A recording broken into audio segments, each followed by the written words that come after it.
بسم اللہ الرحمن الرحیم۔ السلام علیکم ورحمۃ اللہ وبرکاتہ۔ امید ہے آپ سب انشاءاللہ خیریت سے ہوں گے۔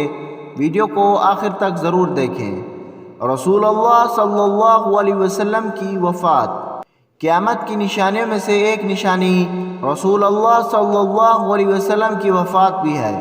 چنانچہ سیدنا عوف بن مالک رضی اللہ تعالی عنہ فرماتے ہیں کہ میں رسول اللہ صلی اللہ علیہ وسلم کی خدمت میں غزوہ تبوک میں حاضر ہوا۔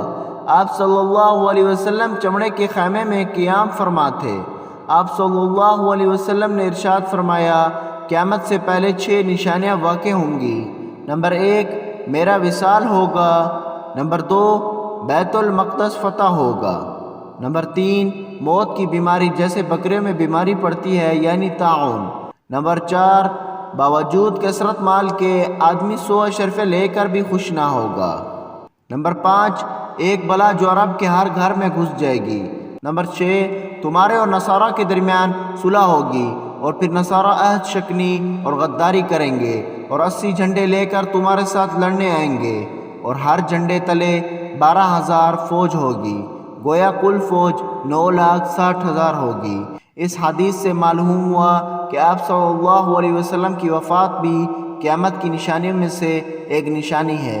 یہ ایک سب سے بڑی مصیبت تھی جو مسلمانوں پر نازل ہوئی۔ چنانچہ سیدنا انس بن مالک رضی اللہ تعالی عنہ فرماتے ہیں کہ جس روز رسول اللہ صلی اللہ علیہ وسلم ہجرت فرما کر مدینہ طیبہ میں داخل ہوئے تو مدینہ کی ہر شے منور ہو گئی تھی، لیکن جس روز آپ صلی اللہ علیہ وسلم کا انتقال ہوا اس روز مدینہ کی ہر شے تاریک نظر آنے لگی۔ صحابہ رضی اللہ تعالی عنہ فرماتے ہیں کہ ہم نے رسول اللہ صلی اللہ علیہ وسلم کو دفن کرنے کے بعد ہاتھوں سے ابھی مٹی بھی نہیں جھاڑی تھی کہ ہمارے دلوں میں ایک تغیر سا محسوس ہونے لگا۔ اب آپ لوگوں سے میں اجازت چاہتا ہوں، دعاؤں میں یاد رکھیں۔ ملتے ہیں انشاءاللہ نیو ویڈیو کے ساتھ۔ چینل کو لائک، شیئر، سبسکرائب کرنا نہ بھولیں۔ جزاک اللہ۔ السلام علیکم ورحمۃ اللہ وبرکاتہ۔